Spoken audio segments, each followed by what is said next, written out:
Oke, ya.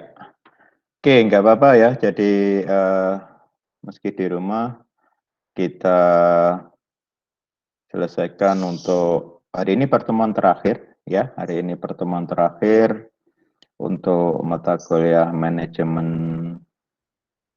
proyek ya. Kemarin saya konfirmasi ke jurusan kalau memang hari ini sudah aktif ya.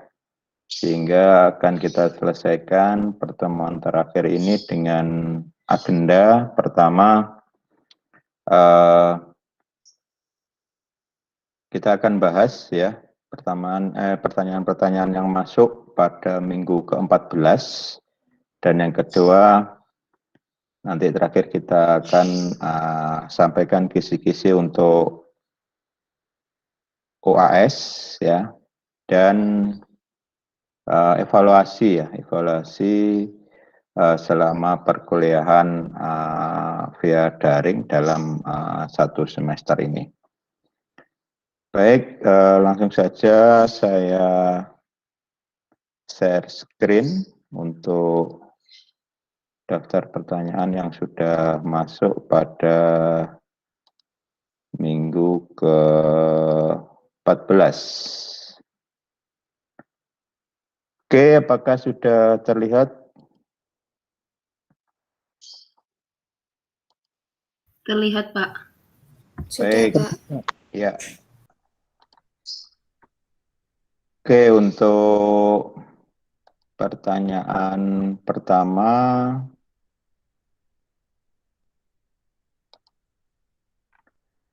diajukan oleh Siti Islamia. Hadir Siti Islamia? Hadir, Pak. Baik, ya. Pertanyaan yang Anda ajukan, seberapa besar pengaruh pelaksanaan K3 terhadap rencana anggaran suatu proyek dan berapa jauh regulasi di Indonesia mengatur biaya K3 dalam suatu proyek ya. Jadi berkaitan dengan program K3, ini memang dalam pelaksanaan proyek tentunya dalam menjalankan program K3 memerlukan biaya-biaya ya. Terutama yang berkaitan dengan peralatan ya, peralatan K3 yang harus dipenuhi dan juga mungkin ada pelatihan ya, dan juga program-program dalam pelaksanaan ya. Jadi program K3 ini dalam sebuah proyek ini dimasukkan ya anggarannya ya. Jadi dalam sebuah lelang biasanya terutama untuk proyek-proyek besar ini ada anggaran yang terkait dengan K3 ya. Jadi terkait dengan keselamatan, kesehatan dan keamanan kerja ya. Dan ini merupakan hal yang paling utama ya. Jadi dalam pekerjaan apapun yang namanya keselamatan dan keamanan terutama yang berkaitan dengan jiwa ya itu sangat-sangat penting ya. Jadi merupakan prioritas yang paling utama ya. Dan ini sudah diatur dalam Undang-Undang K3 ya, terkait dengan rencana anggaran biayanya. Itu biasanya ada standarnya. Anda bisa lihat juga di standar untuk pelaksanaan bangunan gedung ya. Ini juga ada standarnya terkait dengan K3. Anda bisa cek lebih rinci terkait dengan biaya tersebut ya. Jadi ini biasanya dalam penawaran oleh kontraktor ini ada item terkait dengan K3 ya. Jadi seperti itu Islamia ya. Iya, Pak. Ada yang ditanyakan lagi Siti Islamia? Masih belum, Pak. Baik, selanjutnya pertanyaan yang diajukan oleh Nabila Haibati. Halo Nabila.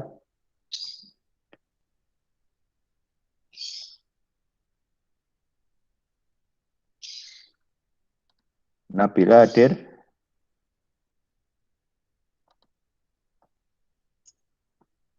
Oke, belum. Kita lanjut. Fitri Purwanti. Hadir, Pak. Baik, Fitri Fitri Purwanti. Apakah yang dimaksud dengan audit internal dan tinjauan manajemen dalam konsultan sistem manajemen K3 ya? Dan apakah syarat untuk menjadi konsultan sistem manajemen K3? Jadi yang dimaksud dengan audit internal merupakan kalau kita berbicara audit itu berkaitan dengan evaluasi ya, evaluasi pelaksanaan K3. Jadi yang namanya evaluasi itu mengevaluasi apa aja. Ini yang dievaluasi adalah berkaitan dengan persiapan ya, persiapan untuk pelaksanaan K3 mulai dari checking peralatan-peralatan, terus personil ya, juga tenaga ahli K3. Jadi untuk sertifikasi tenaga ahli itu ada yang spesifik khusus untuk K3, itu ada. Jadi di sini ada pelatihannya ya sampai personal tersebut mendapat sertifikasi keahlian atau SKA K3 ya. Jadi mulai dari checking persiapan ya, perencanaan dan juga evaluasi dalam pelaksanaan. Apakah pelaksanaan K3 ini benar-benar dilaksanakan di lapangan ya. Ini dilakukan kalau audit internal ini dilakukan oleh tim internal dari manajemen kontraktornya. Ya, berikut dalam pelaksanaan nanti ada inspeksi atau ada pengawasan dari konsultan pengawas maupun konsultan MK biasanya. Jadi ini tetap dipantau ya. Apakah syarat untuk menjadi konsultan SMK 3? Jadi ya tadi ada tenaga ahli ya yang khusus ya yang mempunyai sertifikasi atau SKA K3 ya. Ini ada ya. Anda bisa browsing-browsing ya. Jadi memang ada tenaga ahli yang baik dari konsultan maupun dari kontraktor ya yang mempunyai sertifikat K3. Jadi seperti itu Fitri. Iya Pak, Ya, mohon maaf. jelas Fitri ya? Iya silakan. Iya, saya ingin bertanya. Tadi kan Bapak Ya. menjelaskan bahwa itu ada sertifikasinya ya Pak. Iya, Lalu betul. Lalu, apakah sertifikasi itu juga ada masa waktunya, Pak? Jadi setelah habis masa waktu harus mengulang lagi begitu, Pak? Betul, ya. Jadi sertifikasi atau SKA itu ada masa berlakunya, ya. Setiap sertifikasi berbeda-beda ya. Tapi setahu saya ada yang 3 tahun, ada yang 4 tahun, dan itu harus diperbarui, ya. Jadi seperti itu. Oh iya, Pak. Ya, Terima kasih, Pak. jadi di sertifikasi itu nanti di bagian bawah muncul masa berlaku, ya. Jadi bisa 2 tahun atau 3 tahun sejak sertifikat itu dikeluarkan, ya. Atau bahkan biasanya di situ muncul masa berlakunya dengan jelas ya, tanggal bulannya ya, sehingga biasanya dalam pelelangan ya itu akan dicek apakah sertifikat atau SKA itu masih berlaku atau tidak. Jadi seperti itu. Ya. Oke, selanjutnya nomor 4 ada Fauzia Nurul. Hadir Fauzia Nurul? Hadir, Pak. Baik, di masa pandemi sekarang, apakah terdapat perubahan besar dalam penerapan prinsip K3 di lingkungan proyek ya? Apa saja perubahan tersebut? Ya, jadi betul. Untuk kegiatan-kegiatan proyek di masa pandemi ini, ya, ada ketentuan ya yang berkaitan dengan prokes ya atau prosedur kesehatan terkait dengan pandemi COVID ya. Jadi pelaksanaan K3 ditambah dengan prosedur prokes COVID-19 ya.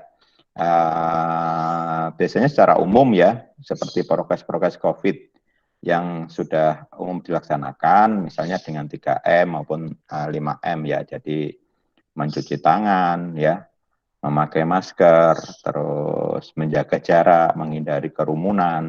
Jadi semacam itu.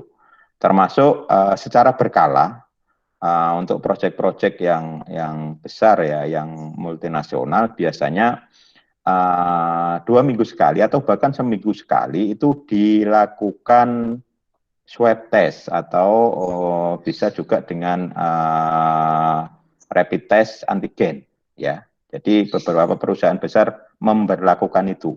Jadi ada beberapa rekan yang bekerja di perusahaan multinasional menginformasikan bahwa minimal ya 2 minggu sekali dilakukan rapid test antigen seperti itu ya. Jelas Fauzia? Jelas Pak, terima kasih Pak. Ya, oke. Selanjutnya Rani Rose. Halo Rani Rose. Hadir?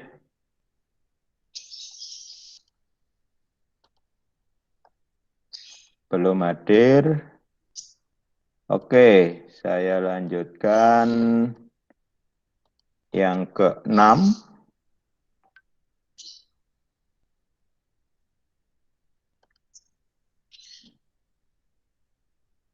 Yang ke-6 ada Bisanti Sarah. Halo? Hadir, Pak. Baik. Pada slide kedua dikatakan bahwa agar penerapan sistem manajemen K3 berdasarkan PP 50 2012 berjalan dengan efektif, maka perlu dilakukan audit internal dan tinjauan manajemen secara periodik. Ya, pertanyaan saya periodik di sini apa terdapat undang-undang yang mengatur secara jelas atau disesuaikan dengan kebutuhan perusahaan. Jadi intinya ya, jadi memang betul untuk audit internal ini dilakukan secara periodik ya, periodik itu berkala ya. Jadi bisa setiap minggu atau setiap bulan ya. Atau bahkan di beberapa perusahaan yang sudah bagus manajemennya, sebelum setiap pagi ya, bahkan setiap pagi sebelum bekerja itu mereka biasanya melakukan pengecekan ya. Jadi dikumpulkan, terus ada upacara sebentar begitu untuk pengecekan kelengkapan K3 ya, berkaitan dengan mulai dari sepatu, terus standar pakaiannya, terus pakai helm ya, terus juga untuk yang menggunakan tali-tali pengaman dan sebagainya itu dilakukan pengecekan ya. Untuk perusahaan-perusahaan yang multinasional itu wajib ya, bahkan untuk perusahaan-perusahaan yang bekerja sama dengan asing itu biasanya mereka sangat-sangat detail ya, sangat-sangat teliti dalam pengecekan standar K3. Jika tidak, misalnya ada salah satu pekerjaan tidak memakai sepatu ya, atau kelengkapan K3-nya kurang, maka konsekuensinya biasanya dia tidak boleh bekerja pada hari itu ya, sampai terpenuhi semua. Jadi seperti itu ya. Jadi audit ini sebenarnya bisa sewaktu-waktu ya, tapi secara berkala minimal dalam harian maupun mingguan itu dilaksanakan. Jadi seperti itu Bisanti. Baik, Pak. Terima kasih, Pak. Baik, selanjutnya Helmi Mubarok. Ada Helmi Mubarok? Hadir, Pak. Baik, apakah semua proyek skala kecil, skala besar yang didaftarkan ke Depnaker, apa saja syarat suatu proyek didaftarkan ke Depnaker? Ya, jadi memang ada aturan ya, bahwa setiap pelaksanaan proyek itu diwajibkan untuk mengajukan asuransi tenaga kerja, sehingga ada jaminan ya terhadap kesehatan, keselamatan dan keamanan kerja ya. Memang ya dalam realitasnya kalau kita lihat ya, proyek-proyek yang kecil itu kan mengabaikan itu, dan itu tentunya sangat merugikan ya bagi pekerja. Karena apa? Karena tidak ada jaminan ya terhadap kesehatan, keselamatan maupun keamanan kerja dari pekerjanya itu sendiri ya. Tapi secara secara aturan itu wajib, ya, baik besar maupun kecil, karena resikonya sama, ya. Nah, tapi ya kita harus akui ya di kita banyak sekali yang mengabaikan. Bahkan beberapa proyek yang skala besar pun masih juga yang tidak optimal dalam pelaksanaan kerja ini. Dan Anda bisa lihat ya di beberapa proyek yang besar itu pasti ya itu biasanya ada banner gitu ya, bahwa seluruh pekerja sudah diasuransikan di Astek ya, asuransi tenaga kerja. Karena memang aturannya seperti itu ya. Dan jika melanggar memang seharusnya ada sanksi ya, harusnya ada sanksi. Itu baik dilaporkan maupun enggak ya. Jadi memang di sini sebenarnya pihak asuransi karena ini aturannya sudah jelas ya, memang juga harus proaktif ya, karena perlindungan terhadap tenaga kerja itu sangat penting karena menyangkut keselamatan ya, menyangkut keselamatan dalam hal ini ya bisa sampai ke keselamatan jiwa kan seperti itu. Jadi seperti itu, Helmi. Baik, Pak. Bisa dipahami. Ya, ada yang ditanyakan? Oke, terima kasih. Oke, selanjutnya ada Muhammad Alivia. Hadir, Pak. Baik. Bagaimana bila terjadi pelanggaran ya terkait PP 50 2012 tentang K3, semisal dalam sebuah proyek sengaja tidak menyediakan alat kelengkapan mengenai keselamatan dan kesehatan kerja ya. Jadi memang untuk menjalankan K3 dengan baik, nah, itu tentunya kan memang butuh biaya ya, anggaran terkait dengan K3, dan ini nggak kecil ya, besar ya. Tapi jika perusahaan itu profesional ya, yang namanya peralatan K3 itu kan akan selalu dipakai ya dalam setiap pelaksanaan proyek ya, dan memang harus disediakan ya. Nah, jika terjadi tadi pelanggaran ya, bisa dilaporkan ya, dan bisa kena sanksi perusahaan tersebut ya.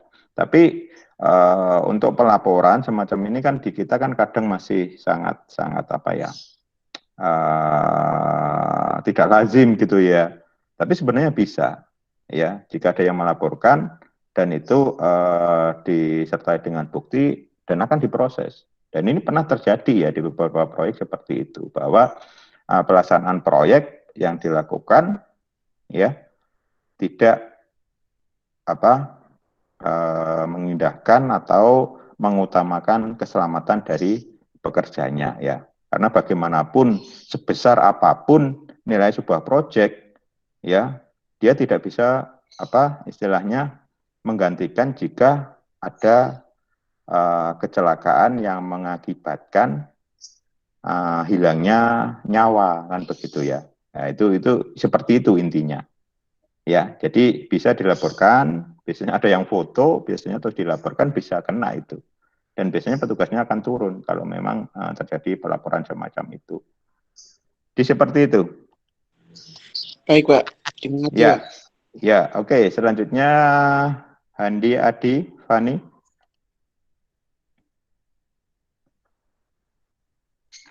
Nomor 9. Ada Handi Adi Fani. Oke. Mungkin belum. Selanjutnya nomor 10 ada Nur Fitria. Hadir, Pak. Baik. Sebentar.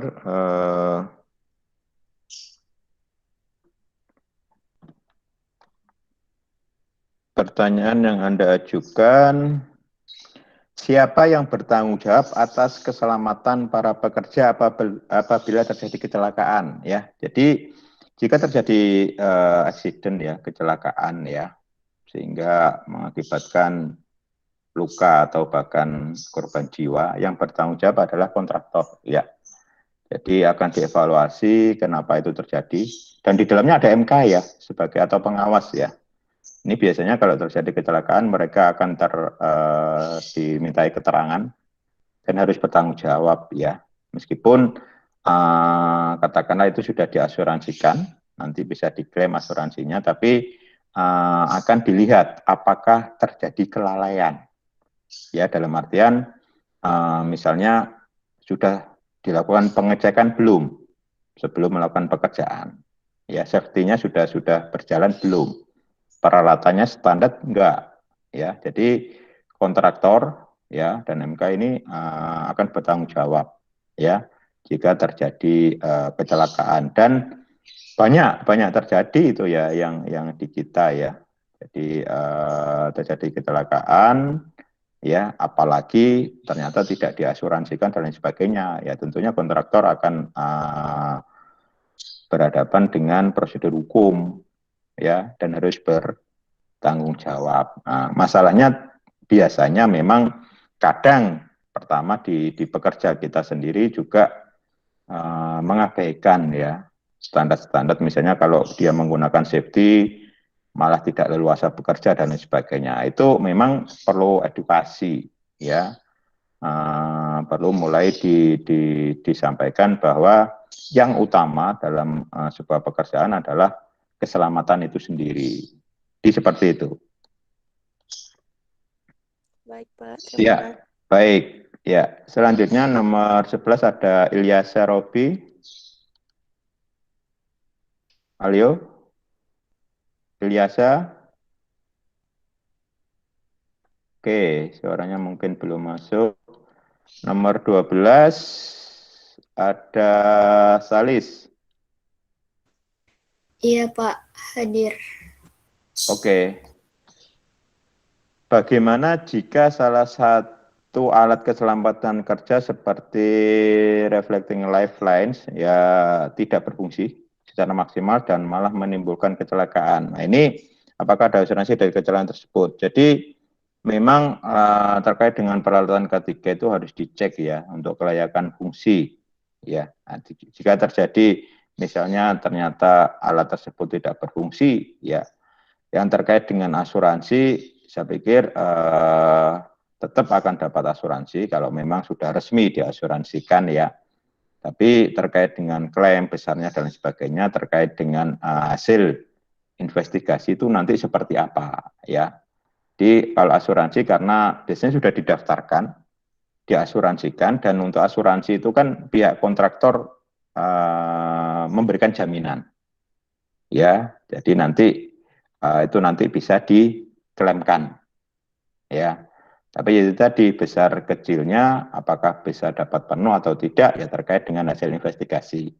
Apakah memang di situ ada human error atau memang murni kecelakaan kerja. Jadi seperti itu. 12 Salis. Gimana Salis? Baik, Pak. Cukup. Jelas ya? Iya. Ya, selanjutnya Asa Sanina. Iya, Pak. Oke. Apakah dalam sarana perlindungan diri seperti pelindung kepala dan lain-lain terdapat standarnya, misalnya aturan merek tertentu, bahan tertentu dan sebagainya? Ya, jadi untuk standar safety di sini ada standarnya ya. Jadi di situ biasanya ada SNI-nya maupun standar internasional.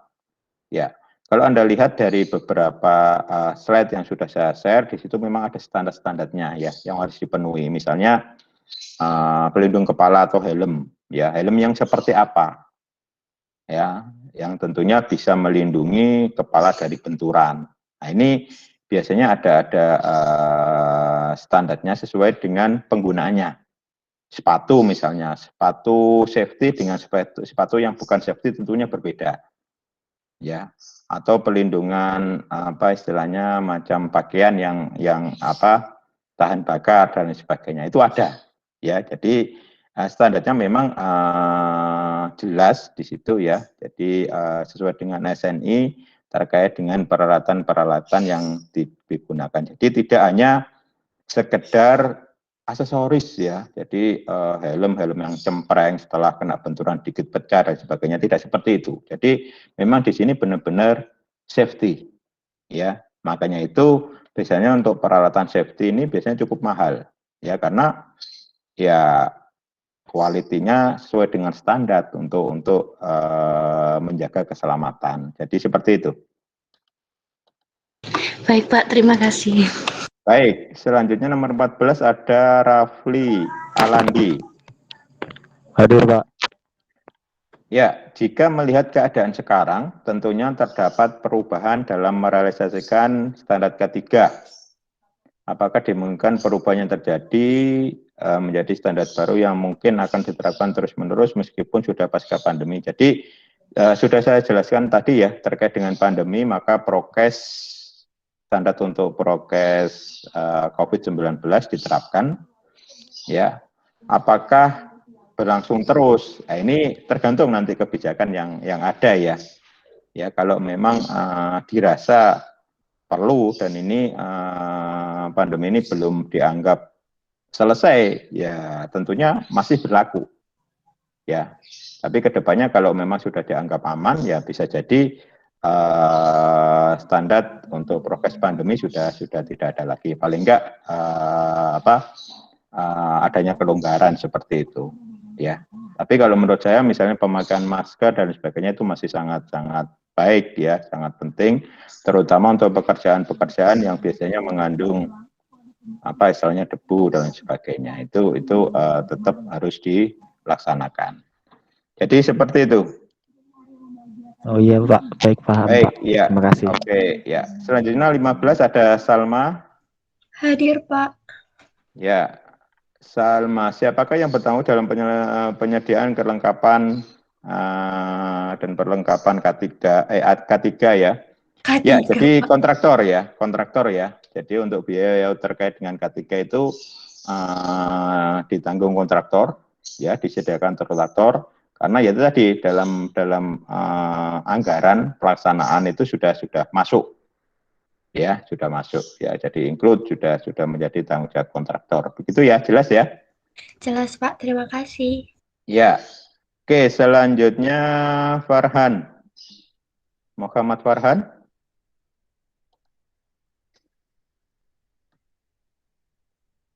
Oke, belum ada suaranya. Nomor 17 ada Safi'i. Hadir, Pak. Ya. Apakah ada klasifikasi terkait alat perlindungan diri yang digunakan sesuai tingkat risiko kecelakaan kerja dan apa yang harus diperhatikan mengenai kelayakan penggunaan perlengkapan dan peralatan K3? Ya, jadi ada ya standar kualitasnya sesuai dengan sekup pekerjaannya. Misalnya begini, untuk pekerjaan-pekerjaan yang di situ misalnya pengelasan ya, pengelasan, maka ada standar K3 terkait dengan baju, ya. Jadi menggunakan baju yang safety, yang anti api, terus menggunakan kacamata, biasanya untuk pengelasan itu yang kacamata yang khusus untuk kacamata las, ya. Dan untuk menjaga istilahnya menggunakan sarung tangan, misalnya yang untuk menjaga dari percikan-percikan las dan sebagainya. Jadi ada ya. Jadi sesuai dengan sekup pekerjaannya, ya. Jelas Baik, Pak. ya? Ya. Jelas. Terima kasih, Pak. Oke, ya, nomor 18 ada Maulida Farah. Hadir, Pak. Ya. Bagaimana cara mengatasi kesalahan yang terjadi dalam K3 yang masih sering dilakukan oleh pekerja? Ya, jadi itu tadi yang sudah saya jelaskan bahwa memang harus ada edukasi ya, bahkan sampai ke pelatihan ya. Makanya itu yang tahu detail adalah tenaga ahli K3 yang sudah bersertifikasi. Jadi bagaimana mengedukasi pekerja ya dalam kelompok-kelompok setiap sekup pekerjaan ya di lapangan itu kan ada sekup pekerjaan tertentu dengan adanya mandor ya, di bawahnya mandor ada tukang, di bawah tukang ada kuli ya. Jadi itu diedukasi ya secara terus-menerus ya. Nah, sehingga muncul kesadaran bahwa K3 itu merupakan kebutuhan, ya bukan hanya aksesoris atau bahkan bukan sesuatu yang mengganggu. Nah, itu yang repot kan dianggap sesuatu yang mengganggu atau bahkan yang menyepelekan begitu, alah nggak penting, ya soal hidup mati kan urusan yang di atas, nggak bisa seperti itu ya. Jadi harus diedukasi bahwa K3 itu sangat urgent, sangat penting ya, keselamatan yang utama ya.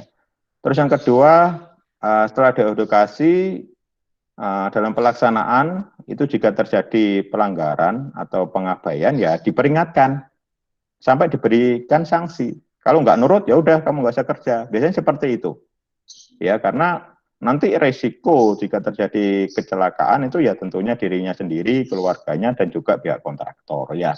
Jadi diedukasi, diperingatkan ya sampai diberikan sanksi. Jadi seperti itu tahapannya. Baik, Halo? Pak. Terima Ya, baik. Selanjutnya ada Muhammad Alfian Maulana. 19. Hadir, Pak. Ya, baik. Jika kecelakaan terjadi karena kesalahan dari pekerja itu sendiri, apakah akan tetap mendapat? Ya, jadi kalau selama sudah diasuransikan tetap ya mendapat asuransi ya. Tapi terkait dengan besar kecilnya klaim itu nanti ada prosedur investigasi dari pihak asuransi ya. Meskipun ya di situ mungkin ada faktor human error dan sebagainya atau kelalaian, tapi ya sifatnya kalau sudah diasuransikan biasanya sudah bisa diklaimkan ya. Jadi seperti itu ya. Ya, Pak. Oke, terakhir di sini ada Anjeli. Iya, Pak. Oke, mengapa perlu ahli K3 konstruksi di lingkungan pekerjaan konstruksi? Apakah tidak cukup K3 umum ya? Jadi begini ya. Ini merujuk pada spesifikasi pekerjaan. Ya, jadi K3 ini disesuaikan dengan bidang pekerjaannya. Ya, memang kalau di konstruksi memang ada yang namanya K3 konstruksi. Ya, ini saya pikir akan sangat baik kalau spesifikasi karena akan lebih detail ya standar-standar yang harus dipenuhi mulai dari peralatan, terus prosedur pemakaiannya, juga terkait dengan sistem kontrolnya dan lain sebagainya. Jadi seperti itu Anjeli. Baik, Pak. Terima kasih. Oke, beberapa tadi yang belum sempat terpanggil saya coba ulang sekali lagi. Nomor 2 ada Nabila Haibati, sudah bergabung? Atau sudah terdengar? Hadir, Pak. Oke, baik Nabila ya. Bagaimana jika pada saat di lapangan K3 tersebut tidak dilaksanakan, apakah akan terkena sanksi? Ya, jadi sudah kita sampaikan tadi, jadi secara bertahap prosedur dilaksanakan, mulai diperingatkan, ya, dan jika tidak dihiraukan, ya pekerjaan bisa dihentikan. Jadi begini, misalnya dalam suatu pekerjaan konstruksi, di situ ada konsultan MK. Konsultan MK di situ punya tenaga ahli K3, ya. Berdasarkan hasil evaluasi mereka, misalnya ini K3 nggak dilaksanakan, seperti itu. Dalam rapat biasanya disampaikan, dalam site meeting itu disampaikan.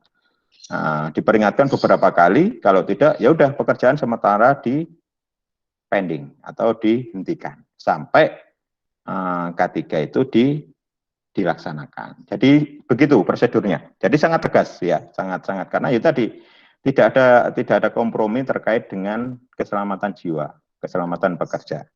Jadi seperti itu. Baik, Pak. Terima kasih, Pak.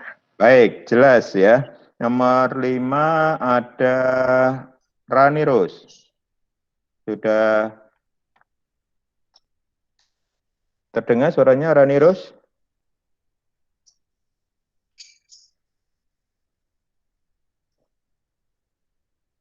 Belum ya? Mungkin ada gangguan jaringan ya. Selanjutnya nomor 9 ada Handi Adi.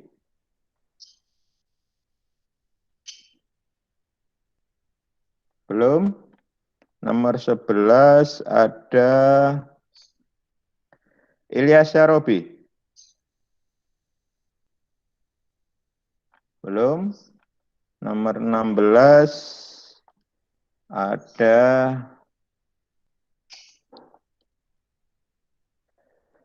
Farhan Ubaidillah. Halo Farhan? Belum ya? Baik, kalau belum, nanti beberapa jawaban sudah ada di grup ya. Kita sudah share. Silakan nanti dicek kembali. Baik, itu tadi terkait dengan beberapa pertanyaan yang sudah masuk dan kita sudah jawab ya. Oke, selanjutnya berkaitan dengan evaluasi ya, sebelum saya sampaikan kisi-kisi ya. Untuk evaluasi tidak terasa kita sudah sampai pada minggu ke-15 ya. Alhamdulillah selama 15 minggu perkuliahan sudah kita bisa laksanakan baik via e-learning, grup WA maupun Google Meet ya, secara online ya.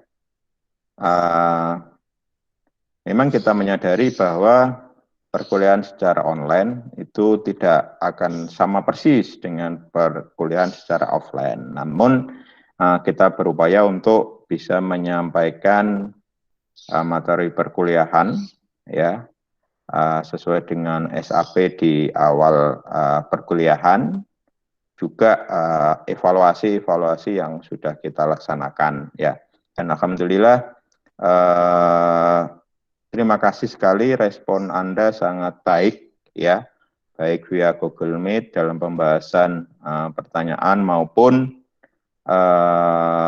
dalam diskusi dengan memang saya paksa ya untuk Anda bisa bertanya ya, dengan tujuan supaya ada umpan balik ya dari materi yang sudah kita share. Nah, terkait dengan evaluasi selama 1 semester ini, justru saya ingin input dari Anda ya, tentunya untuk perbaikan ke depan bagi saya kalau memang perkuliahan ini masih nantinya dilaksanakan secara online. Memang kemungkinan untuk semester depan bisa jadi tetap online maupun hibrid ya, jadi bisa 30% online, bisa 70% offline ya. Tapi nanti kita akan tunggu ketentuan yang akan dikeluarkan oleh pihak kampus ya. Nah, saya ingin tahu selama kita online dalam 1 semester ini, kira-kira apa yang perlu dievaluasi, apa yang perlu dioptimalkan. Ya, silakan kita sharing saja. Saya harapkan ada masukan-masukan yang bersifat konstruktif ya, yang tentunya memang ada faktor-faktor teknis ya yang kita sadari berkaitan dengan beban kuota, berkaitan dengan jaringan. Nah, itu memang selama ini beberapa masih terjadi ya di beberapa tempat juga, terutama memang terkaitan dengan biaya juga ya, biaya kuota dan lain sebagainya. Sehingga kita juga berupaya bahwa tidak setiap minggu kita lakukan Google Meet ya, tapi kita akan berupaya minimal 2 minggu sekali atau 3 minggu sekali kita juga melakukan perkuliahan via Google Meet. Oke, silakan. Saya ingin tahu untuk masukan-masukan yang akan kita jadikan untuk perbaikan di perkuliahan mendatang. Ya, silakan.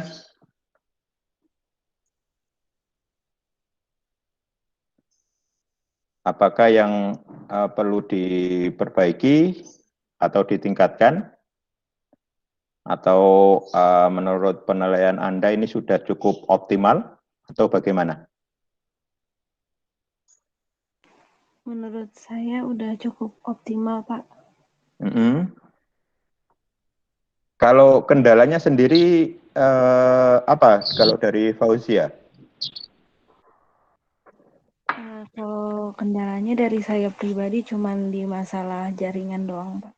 Jaringan ya, kadang tidak stabil ya. Oke, ya. Terus kira-kira yang mungkin ada usulan untuk kedepannya seperti apa?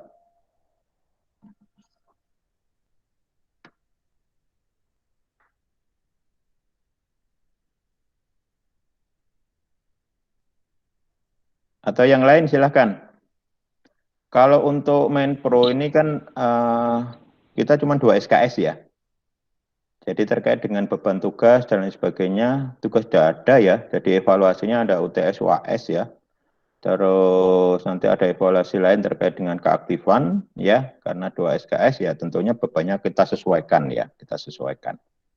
Jadi kalau 2 SKS itu kan targetnya untuk pemahaman dan penguasaan secara teori ya. Dan studi-studi kasus begitu. Ya, silakan yang lain.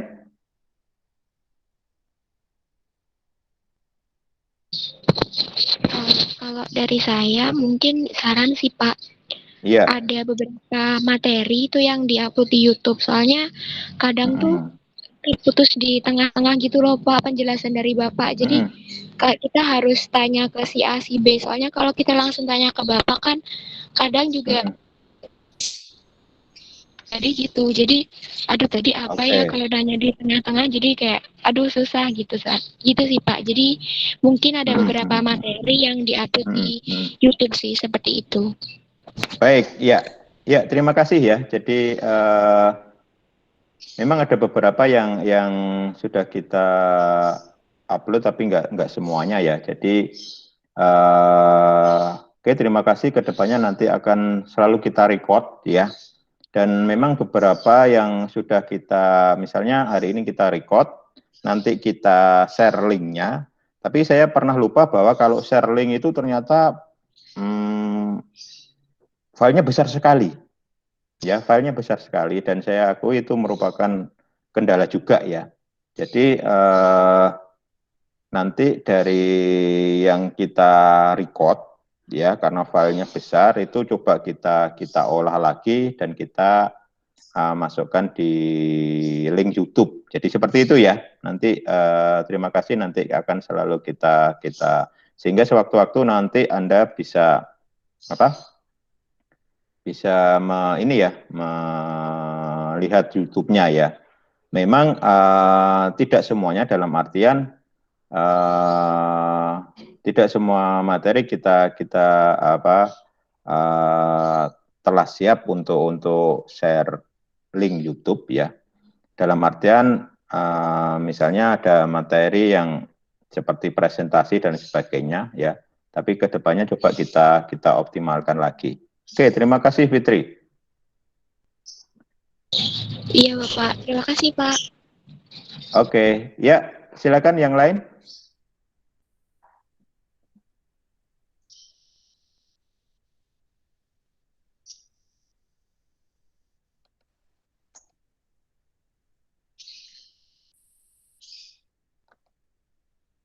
Halo, ada masukan lagi?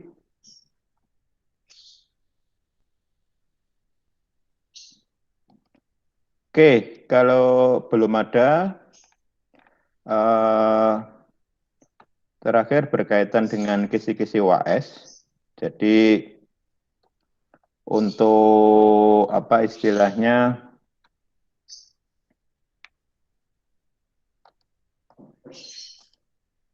untuk evaluasi ya, evaluasi hasil perkuliahan di Menpro ini ada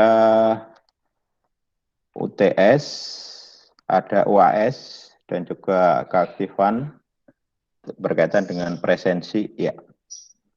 Jadi untuk materi UAS ya, itu nanti materinya ya terdiri dari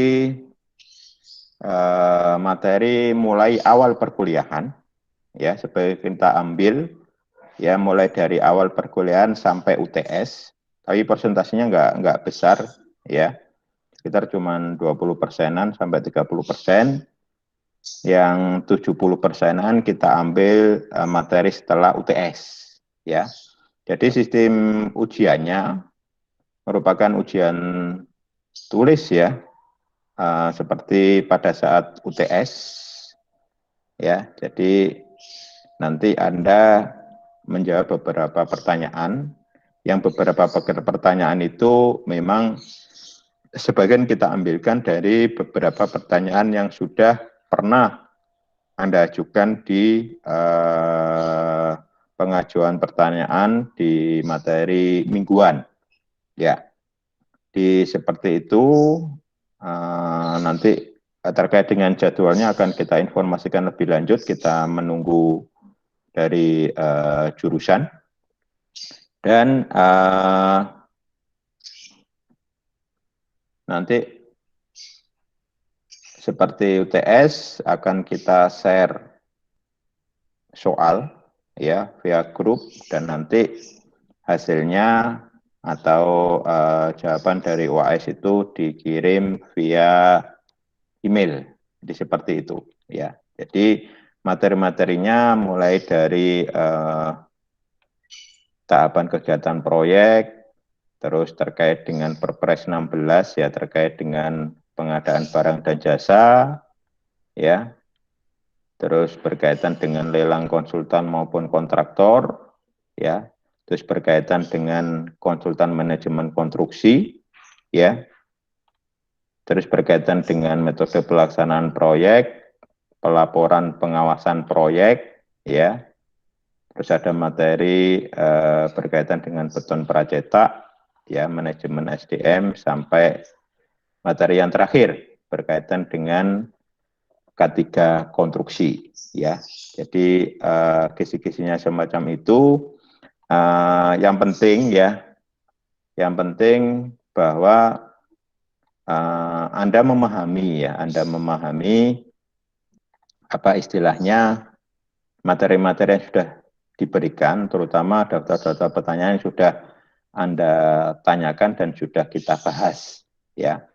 Jadi yang penting adalah pemahaman ya, jadi tidak perlu dihafal ya, tapi pemahamannya itu seperti apa. Jadi intinya begitu saja. Jadi nanti sekitar ada 4-5 soal yang dikerjakan sekitar berapa itu, hampir 150 menit ya. Jadi seperti itu untuk ujiannya. Oke, ada pertanyaan sebelum kita closing?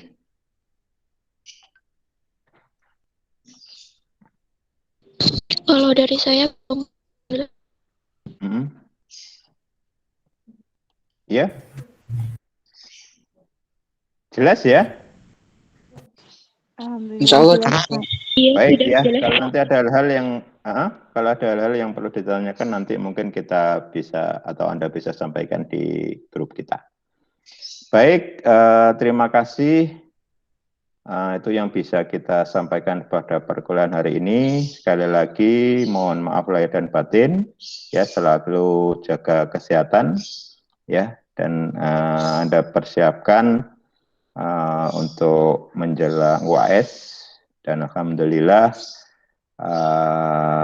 seluruh materi di semester ini telah kita selesaikan dengan baik.